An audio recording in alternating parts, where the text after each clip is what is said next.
Oflavstiiucient, It can't hurt now. was Mr. Sherlock Holmes's comment when, for the 10th time in as many years, I asked his leave to reveal the following narrative. So it was that at last I obtained permission to put on record what was, in some ways, the supreme moment of my friend's career. Both Holmes and I had a weakness for the Turkish bath. It was over a smoke in the pleasant lassitude of the drying room that I have found him less reticent and more human than anywhere else. On the upper floor of the Northumberland Avenue establishment there is an isolated corner where two couches lie side by side, and it was on these that we lay upon September 3, 1902, the day when my narrative begins.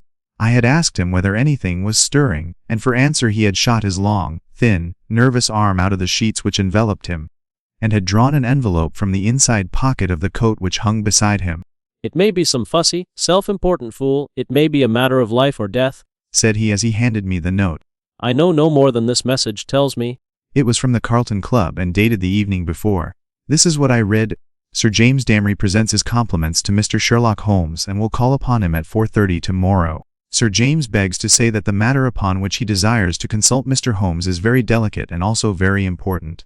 He trusts, therefore, that Mr. Holmes will make every effort to grant this interview, and that he will confirm it over the telephone to the Carlton Club. I need not say that I have confirmed it, Watson, said Holmes as I returned the paper. Do you know anything of this man Damry? Only that his name is a household word in society. Well, I can tell you a little more than that. He has rather a reputation for arranging delicate matters which are to be kept out of the papers.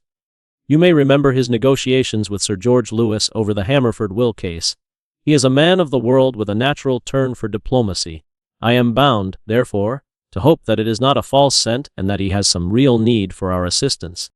Or, well, if you will be so good, Watson. I shall be honored. Then you have the hour 4:30.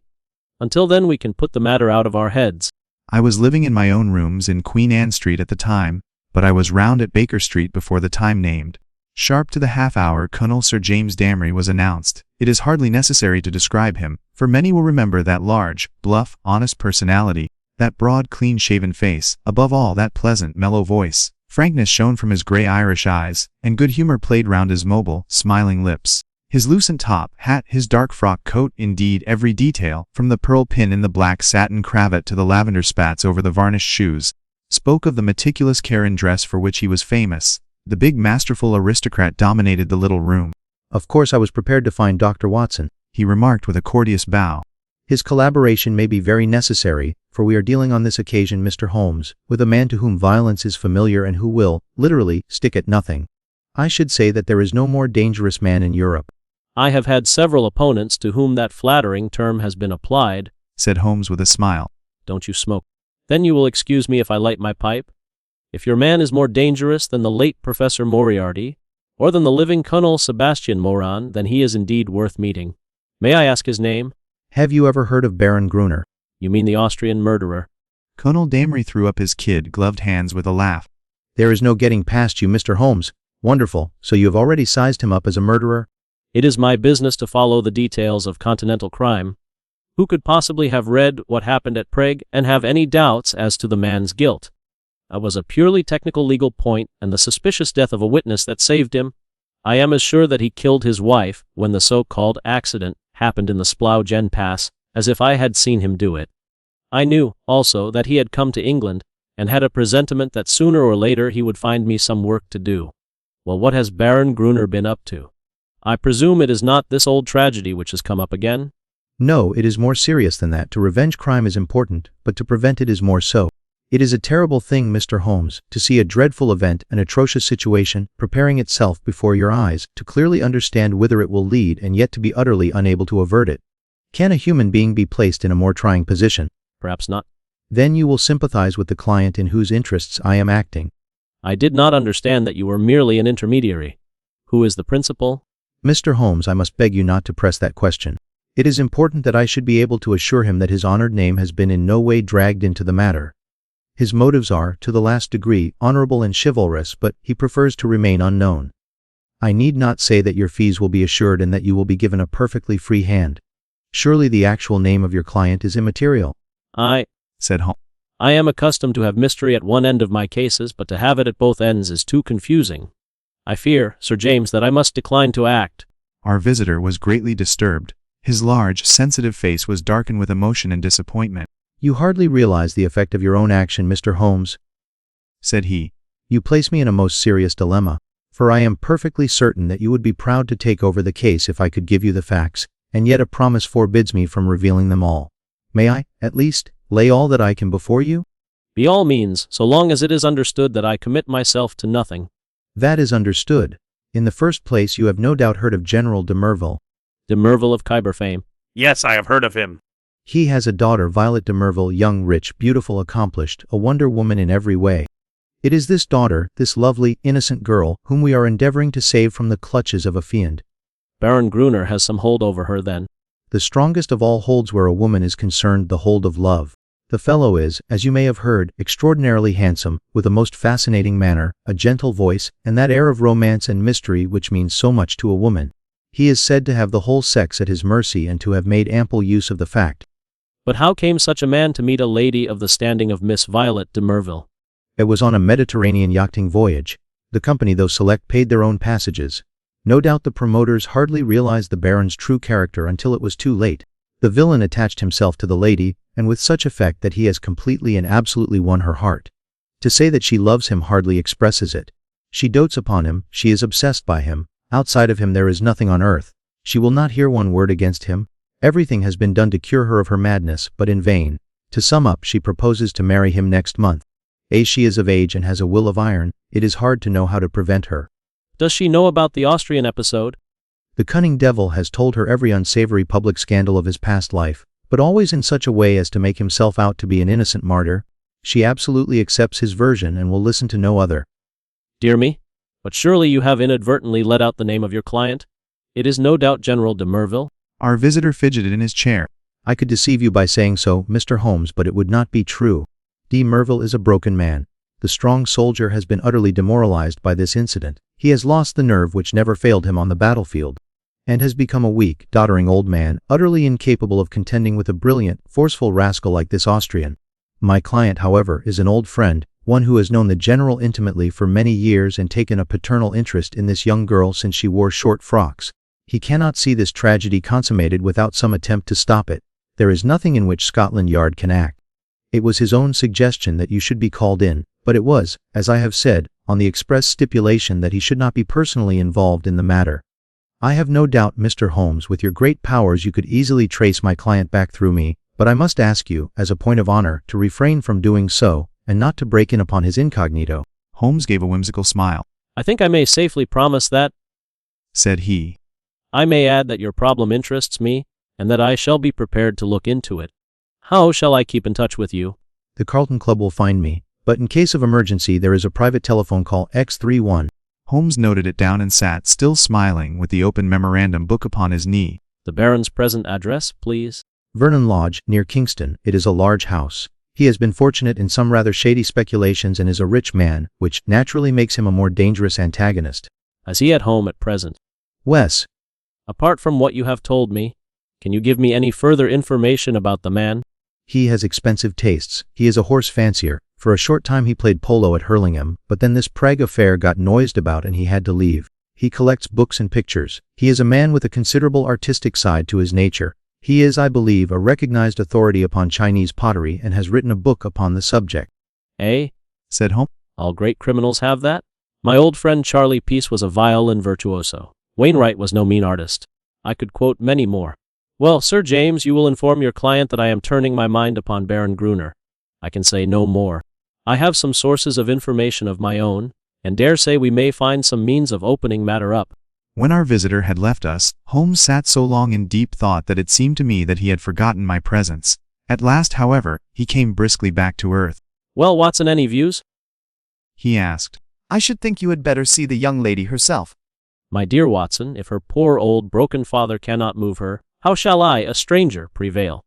And yet there is something in the suggestion if all else fails. But I think we must begin from a different angle. I rather fancy that Shinwell Johnson might be a help.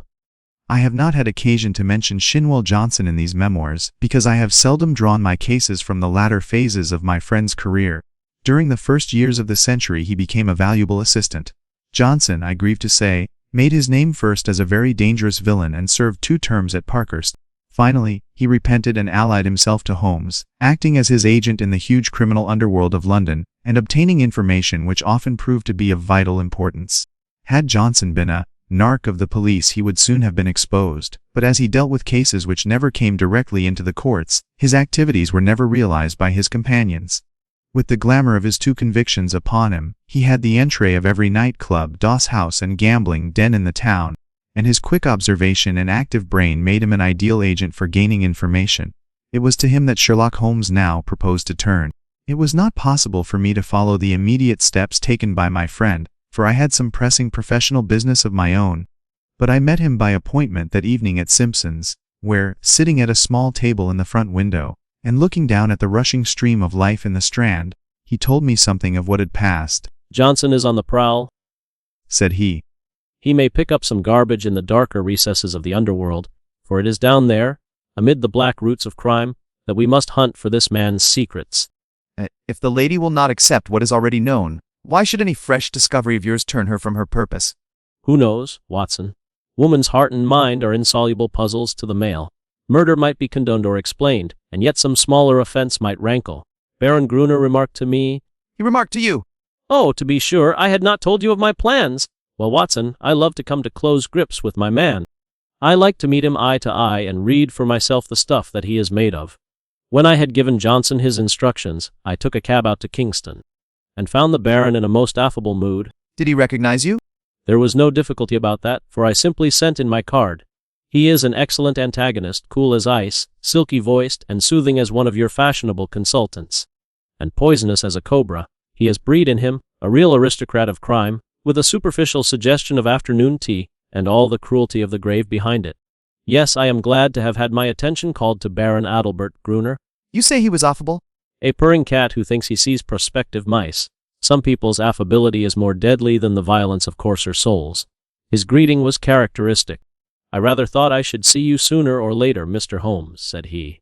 "You have been engaged, no doubt, by General de Merville to endeavor to stop my marriage with his daughter, Violet." "That is so, is it not?"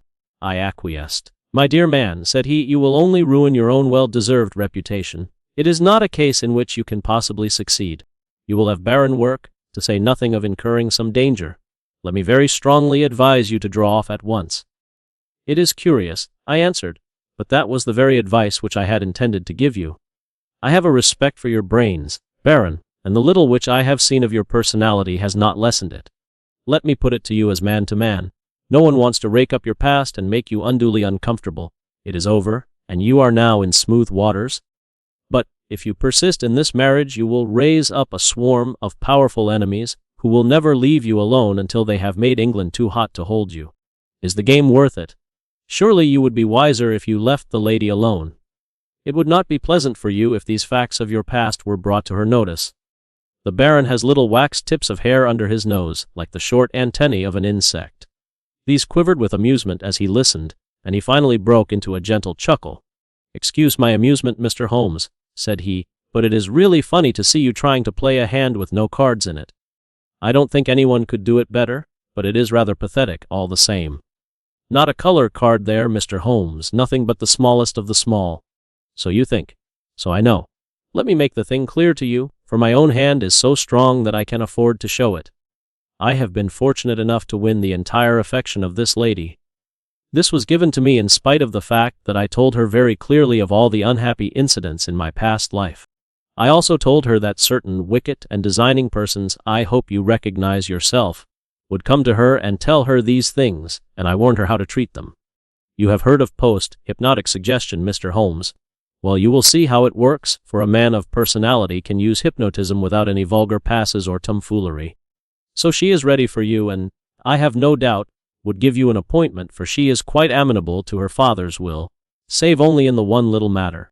Well, Watson, there seemed to be no more to say, so I took my leave with as much cold dignity as I could summon, but, as I had my hand on the door handle, he stopped me. "By the way, Mr. Holmes," said he, "did you know Lebrun, the French agent?" "Yes," said I. "Do you know what befell him?" "I heard that he was beaten by some Apaches in the Montmartre district and crippled for life." "Quite true, Mr. Holmes. By a curious coincidence he had been inquiring into my affairs only a week before. Don't do it, Mr. Holmes, it's not a lucky thing to do. Several have found that out. My last word to you is, go your own way and let me go mine. Goodbye. So there you are, Watson. You are up to date now. The fellow seems dangerous. Mighty dangerous. I disregard the blusterer. But this is the sort of man who says rather less than he means. Must you interfere? Does it really matter if he marries the girl? Considering that he undoubtedly murdered his last wife, I should say it mattered very much. Besides the client. Well, we need not discuss that. When you have finished your coffee, you had best come home with me, for the blithe Shinwell will be there with his report.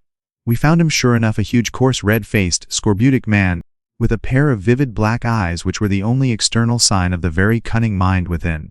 It seems that he had dived down into what was peculiarly his kingdom, and beside him on the settee was a brand which he had brought up in the shape of a slim, flame-like young woman with a pale, intense face, youthful, and yet so worn with sin and sorrow that one read the terrible years which had left their leprous mark upon her. "This is Miss Kitty Winter," said Shinwell Johnson. What she don't know, well, there, she'll speak for herself. Put my hand right on her, Mr. Holmes, within an hour of your message. I'm easy to find, said the young woman. Hell, London. Gets me every time. Same address for Porky Shinwell. We're old mates, Porky, you and I. But, by gripes, there is another who ought to be down in a lower hell than we. That is the man you are after, Mr. Holmes. Holmes smiled. I gather we have your good wishes, Miss Winter? If I can help to put him where he belongs, I'm yours to the rattle. You needn't go into my past, Mr. Holmes. That's neither here nor there. But what I am Adalbert Gruner made me. If I could pull him down... Oh, if I could only pull him into the pit where he has pushed so many! You know how the matter stands? Porky Shinwell has been telling me. Is after some other poor fool, and wants to marry her this time. You want to stop it. Well, you surely know enough about this devil to prevent any decent girl in her senses wanting to be in the same parish with him. She is not in her senses. She is madly in love. She has been told all about him. She cares nothing. Told about the murder. Yes. My lord, she must have a nerve. She puts them all down as slanders. Couldn't you lay proofs before her silly eyes? Well, can you help us do so? Ain't I a proof myself? If I stood before her and told her how he used me, Would you do this? Would I not? Well, it might be worth trying.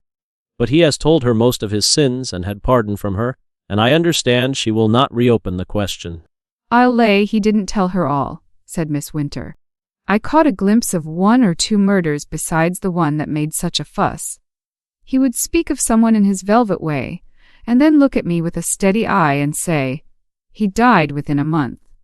It wasn't hot air either, but I took little notice. You see, I loved him myself at that time.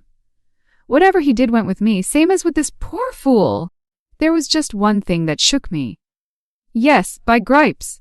If it had not been for his poisonous, lying tongue that explains and soothes, I'd have left him that very night.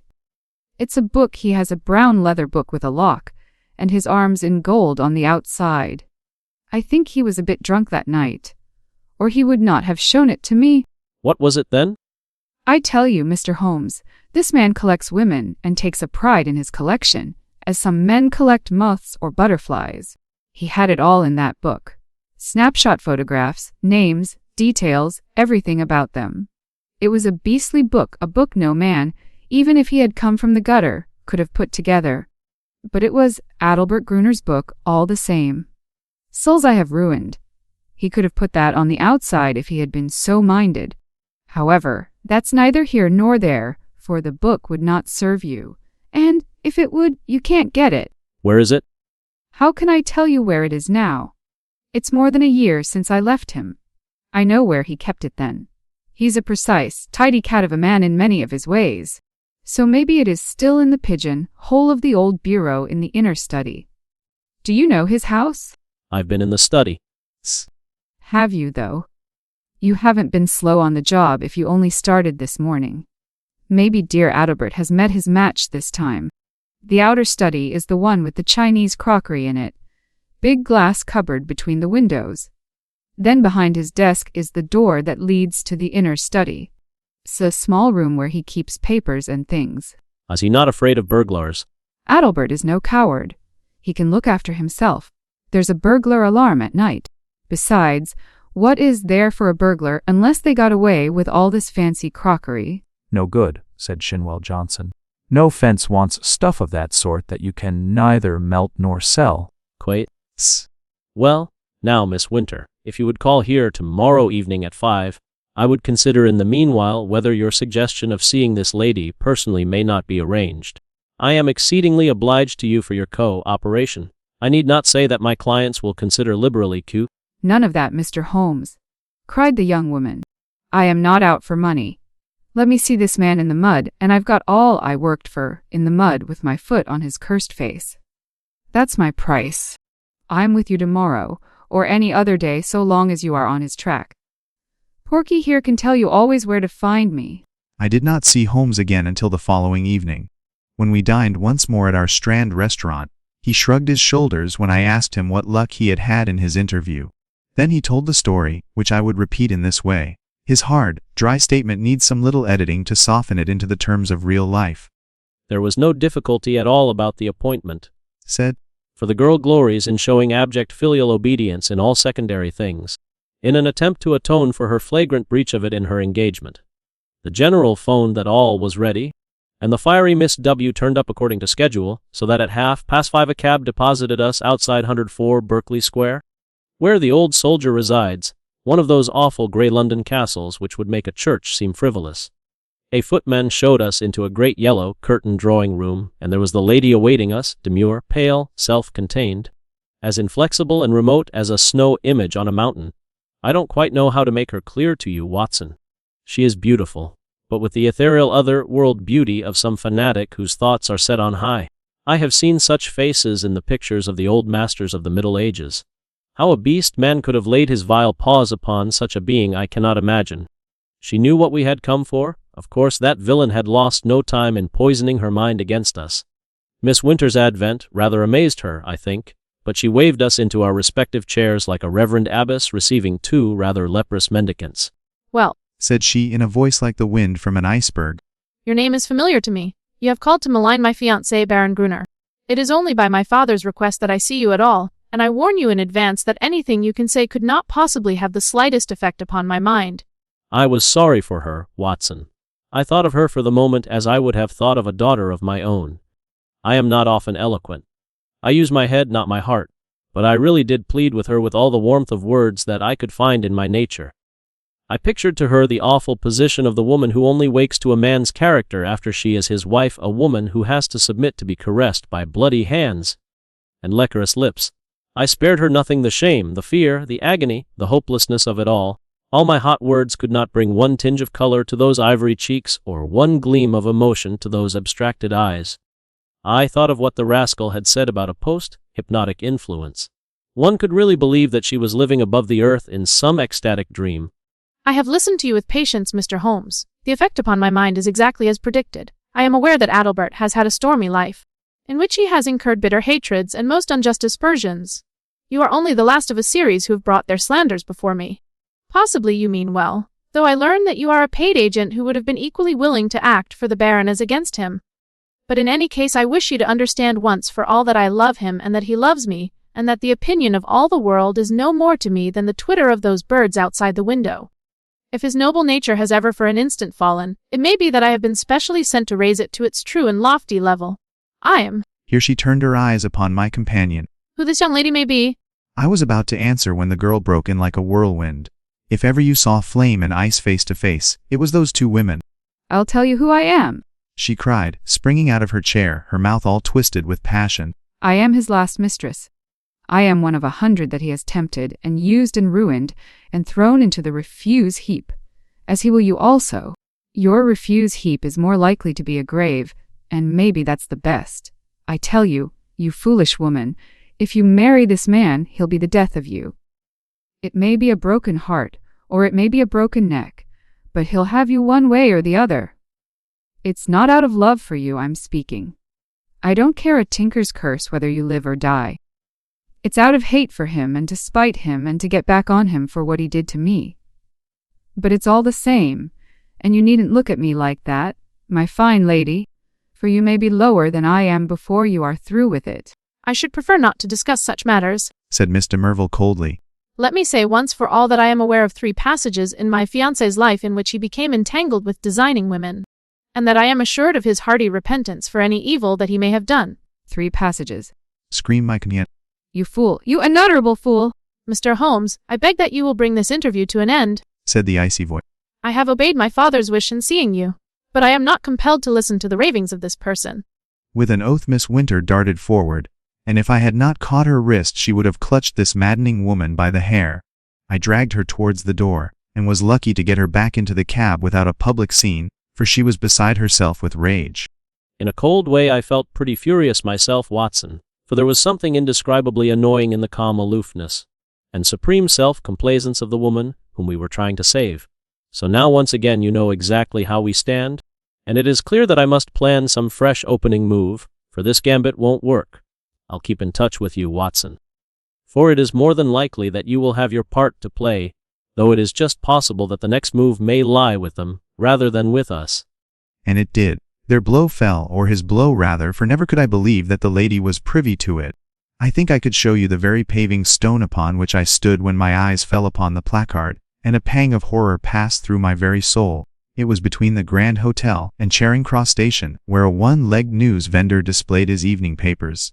The date was just 2 days after the last conversation. There, black upon yellow, was the terrible news sheet Mang Arderos ati Aboche Halames. I think I stood stunned for some moments. Then I have a confused recollection of snatching at a paper, of the remonstrance of the man, whom I had not paid, and finally, of standing in the doorway of a chemist's shop while I turned up the fateful paragraph. This was how it ran. We learn with regret that Mr. Sherlock Holmes, the well-known private detective, was the victim this morning of a murderous assault which has left him in a precarious position. The event seems to have occurred about 12 o'clock in Regent Street, outside the Café Royal. The attack was made by 2 men armed with sticks, and Mr. Holmes was beaten about the head and body, receiving injuries which the doctors describe as most serious. He was carried to Charing Cross Hospital, and afterwards insisted upon being taken to his rooms in Baker Street. The miscreants who attacked him appear to have been respectably dressed men, who escaped from the bystanders by passing through the Café Royal and out into Glasgow Street behind it. I had sprung into a hansom and was on my way to Baker Street. I found Sir Leslie Oakshott, the famous surgeon, in the hall, and his brougham waiting at the curb. No immediate danger. Was 2 lacerated scalp wounds and some considerable bruises. Several stitches have been necessary. Morphine has been injected and quiet is essential, but an interview of a few minutes would not be absolutely forbidden. With this permission I stole into the darkened room. The sufferer was wide awake, and I heard my name in a hoarse whisper. The blind was 3/4 down, but one ray of sunlight slanted through and struck the bandaged head of the injured man. A crimson patch had soaked through the white linen compress. I sat beside him and bent my head. All right, Watson, don't look so scared. He muttered in a very weak voice. It's not as bad as it seems. Thank God for that. I'm a bit of a single-stick expert, as you know. I took most of them on my guard. It was the second man that was too much for me. What can I do, Holmes? Of course it was that damned fellow who set them on. I'll go and thrash the hide off him if you give the word. Good old Watson. No, we can do nothing there unless the police lay their hands on the men. But their getaway had been well prepared. Wait a little. I have my plans. The first thing is to exaggerate my injuries. They'll come to you for news. Put it on thick, Watson. Lucky if I live the week out. Concussion, delirium, what you like! You can't overdo it. But Sir Leslie Oakshott? Oh, he's all right. He shall see the worst side of me. I'll look after that. Anything else? Yes. Tell Shinwell Johnson to get that girl out of the way. Those beauties will be after her now. They know, of course, that she was with me in the case. That is urgent. Do it tonight. I arranged with Johnson that evening to take Miss Winter to a quiet suburb and see that she lay low until the danger was past. For 6 days the public were under the impression that Holmes was at the door of death. The bulletins were very grave and there were sinister paragraphs in the papers. My continual visits assured me that it was not so bad as that. His wary constitution and his determined will were working wonders. He was recovering fast, and I had suspicions at times that he was really finding himself faster than he pretended, even to me. There was a curious secretive streak in the man, which led to many dramatic effects, but left even his closest friend guessing as to what his exact plans might be. On the 7th day the stitches were taken out, in spite of which there was a report of erysipelas in the evening papers. The same evening papers had an announcement that among the passengers on the Cunard boat Ruritania, starting from Liverpool on Friday, was the Baron Adalbert Gruner, who had some important financial business to settle in the States before his impending wedding to Miss Violet de Merville, only daughter of etc., etc. Friday! he cried. Only 3 clear days. I believe the rascal wants to put himself out of danger's way. But he won't, Watson. By the Lord Harry, he won't. No, Watson, I want you to do something for me. I am here to be used, Holmes. Well, then, spend the next 24 hours in an intensive study of Chinese pottery. He gave no explanations and I asked for none. By long experience I had learned the wisdom of obedience. Finally I drove to the London Library in St. James's Square, put the matter to my friend Lomax the sub-librarian, and departed to my rooms with a goodly volume under my arm. And yet all that evening, and all that night with a short interval for rest, and all next morning I was sucking in knowledge and committing names to memory.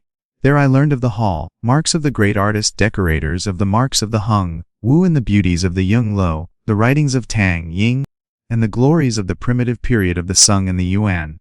I was charged with all this information when I called upon Holmes next evening. He was out of bed now, though you would not have guessed it from the published reports, and he sat with his much bandaged head resting upon his hand in his favorite arm-chair. Holmes, I said, if one believed the papers, you are dying. That, said he, is the very impression which I intended to convey. And now, Watson, have you learned your lessons? At least I have tried to. Good. You could keep up an intelligent conversation on the subject. I believe I could. Then hand me that little box from the mantelpiece. He opened the lid and took out a small object most carefully wrapped in some fine Eastern silk. This he unfolded and disclosed a delicate little saucer of the most beautiful deep blue color. It needs careful handling, Watson. This is the real egg-shell pottery of the Ming dynasty. No finer piece ever passed through Christie's. A complete set of this would be worth a king's ransom. In fact, it is doubtful if there is a complete set outside the Imperial Palace of Peking. The sight of this would drive a real connoisseur wild. What am I to do with it? Holmes handed me a card upon which was printed Dr. Hill Barton 369 Half Moon Street. That is your name for the evening, Watson. You will call upon Baron Gruner. I know something of his habits, and at 8:30 he would probably be disengaged. A note will tell him in advance that you are about to call, and you will say that you are bringing him a specimen of an absolutely unique set of Ming china. You may as well be a medical man, since that is a part which you can play without duplicity. You are a collector. This set has come your way. You have heard of the Baron's interest in the subject, and you are not averse to selling at a price. Price? Well asked, Watson. You would certainly fall down badly if you did not know the value of your own wares. This saucer was got for me by Sir James, and comes, I understand, from the collection of his client. You will not exaggerate if you say that it could hardly be matched in the world. I could perhaps suggest that the set should be valued by an expert. Excellent, Watson. You scintillate day. Suggest Christie or Sotheby. Your delicacy prevents your putting a price for yourself? But if he won't see me? Oh, yes, he will see you. He has the collection mania in its most acute form, too, and especially on this subject, on which he is an acknowledged authority. Sit down, Watson, and I will dictate the letter. No answer needed. You will merely say that you are coming, and why. It was an admirable document, short, courteous, and stimulating to the curiosity of the connoisseur. A district messenger was duly dispatched with it. On the same evening, with the precious saucer in my hand and the card of Dr. Hill Barton in my pocket, I set off on my own adventure. The beautiful house and grounds indicated that Baron Gruner was, as Sir James had said, a man of considerable wealth. A long winding drive, with banks of rare shrubs on either side, opened out into a great gravelled square adorned with statues. The place had been built by a South African gold king in the days of the great boom, and the long, low house with the turrets at the corners, though an architectural nightmare, was imposing in its size and solidity. A butler who would have adorned a bench of bishops showed me in, and handed me over to a plush-clad footman, who ushered me into the Baron's presence. He was standing at the open front of a great case which stood between the windows, and which contained part of his Chinese collection. He turned as I entered with a small brown vase in his hand. "Pray sit down, doctor," said he. "I was looking over my own treasures, and wondering whether I could really afford to add to them. This little Tang specimen, which dates from the 7th century, would probably interest you. I am sure you never saw finer workmanship, or a richer glaze. Have you the Ming saucer with you of which you spoke?" I carefully unpacked it and handed it to him. He seated himself at his desk, pulled over the lamp, for it was growing dark, and set himself to examine it. As he did so the yellow light beat upon his own features, and I was able to study them at my ease. He was certainly a remarkably handsome man. His face was swarthy, almost oriental, with large, dark, languorous eyes which might easily hold an irresistible fascination for women. His hair and mustache were raven black, the latter short, pointed, and carefully waxed. His features were regular and pleasing, save only his straight, thin-lipped mouth. If ever I saw a murderer's mouth, it was there, a cruel, hard gash in the face, compressed, inexorable, and terrible. Very fine indeed, he said at last. And you say you have a set of 6 to correspond. What puzzles me is that I should not have heard of such magnificent specimens. I only know of one in England to match this, and it is certainly not likely to be in the market.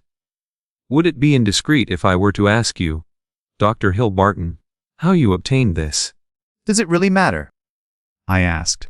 You can see that the piece is genuine, and as to the value, I am content to take an expert's valuation.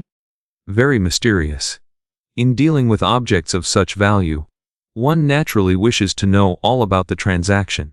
But suppose that it should prove afterwards that you had no right to sell. My bankers would answer that. You can do business or not. You can do the first offer, but I shall have no difficulty in other quarters.